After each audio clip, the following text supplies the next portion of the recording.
In today's first impressions video, we are taking a look at Hellclock. This is a new roguelike that has just released, and honestly, it's pretty impressive. It gives me Hades and Hades 2 vibes, but with a difference. This is apparently based on real events, but it is a fictitious story, and you are more of a gunslinger than a blade wielder.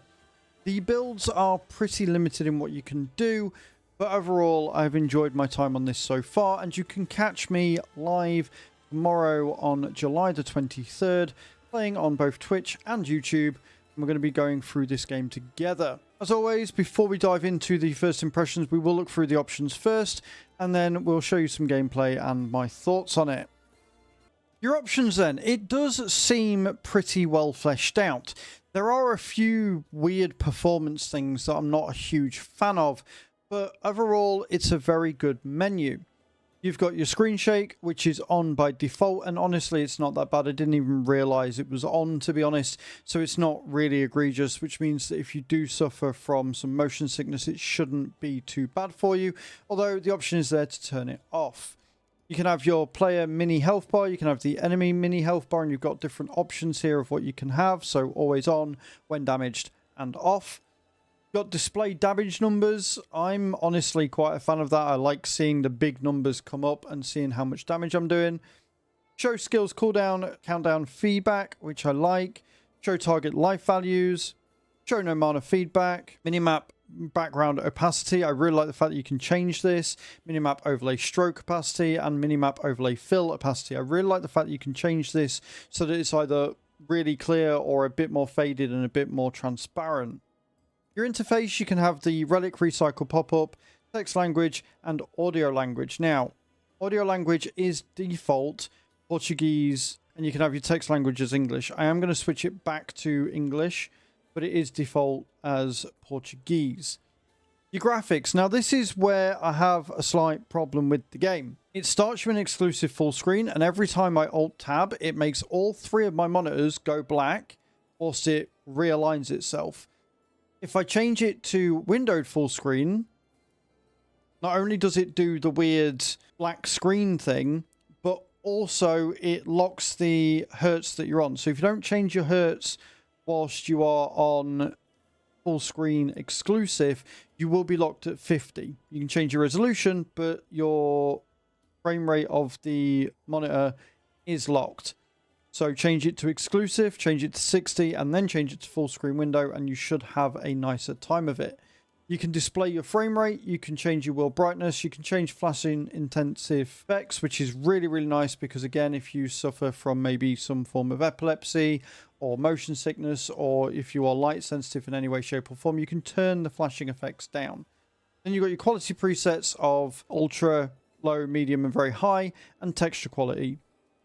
That's really it for the graphics. It is a top-down game. It is a really nice animation style. I really, really like the graphic style and the artistic direction they've gone in with this, but it's ultimately not that much of a resource hog, so that's always good. Your sound. It does start the master volume at 50%. This is fantastic, and I'm really glad to see that in 2025, more games are doing this, and you can select play sounds in background as well, which, as you know, for me and most other content creators is a huge deal as well.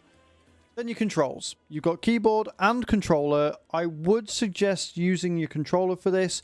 But what's really nice is that with your controller, you can choose the dead zone, and you can change the key inputs. You can actually change them how you want. There is key bindings for a controller. This is huge. You very rarely get this even in 2025, so I'm very, very happy. Overall, this entire options menu is very good. It's just the graphics changes here are a bit weird, and I don't like the fact that it makes my screens flicker black. When you start a new game, it gives you a lot of accessibility options, and I'm really, really happy with this. It's not just a, oh, we're hard because get good. It allows you to tailor your experience to what you want to experience from the game. So you've got a number of different options that you can switch on here. You've got softcore, which is when you die, your run ends, but you keep all your progress. And you've got hardcore, which is if you die, your character is deleted and you'll have to start a new game. Interestingly enough, you will still lose your items and things that you get if you do not quit out before you die. So even though it's softcore and it will save your progress and take you back to the next checkpoint, you will still lose all your items. It is still a roguelike.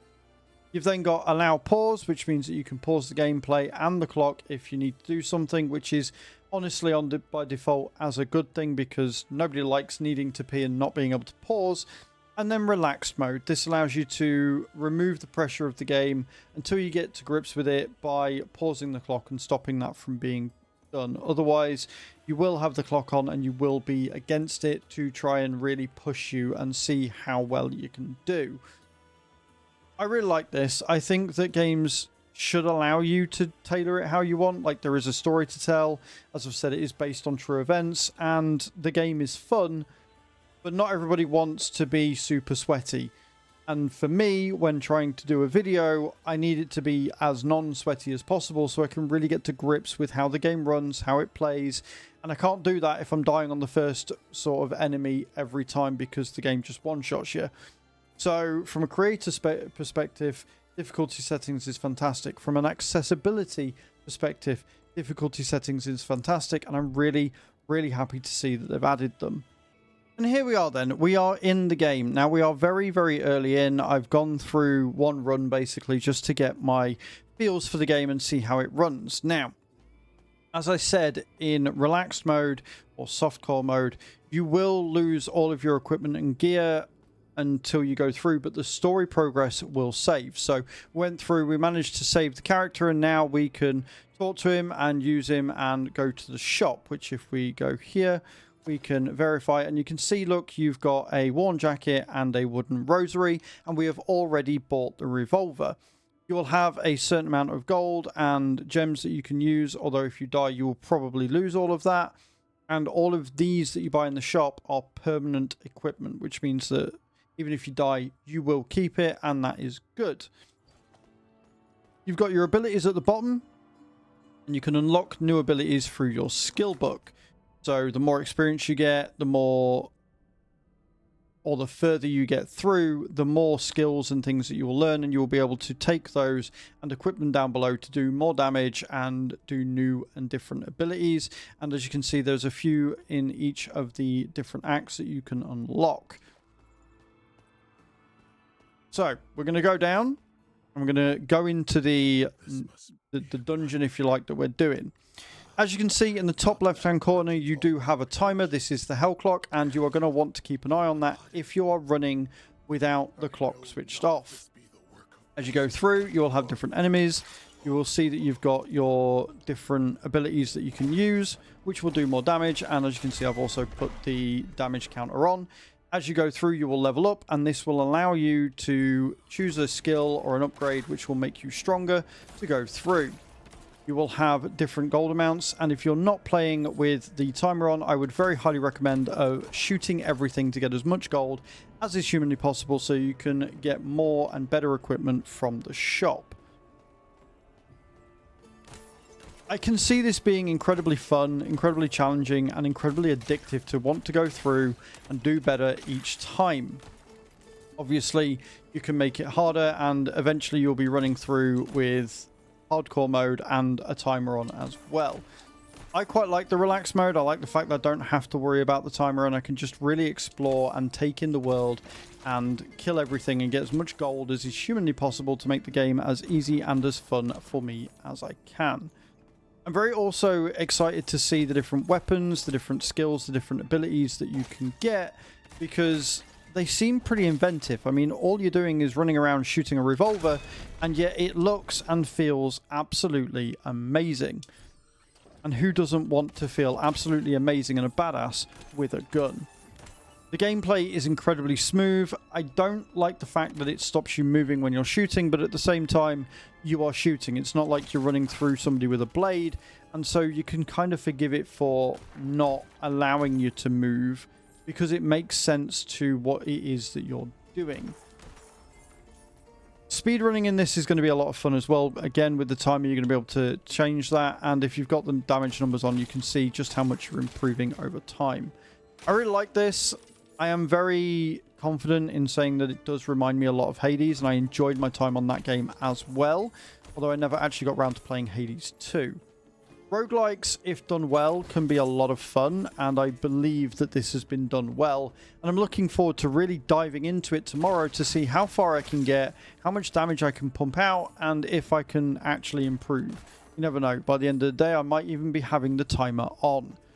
Let me know in those comments down below what you think. Let me know if this is a sort of game for you. And I will see you all in the next video. Thank you very much for watching. Ciao, ciao.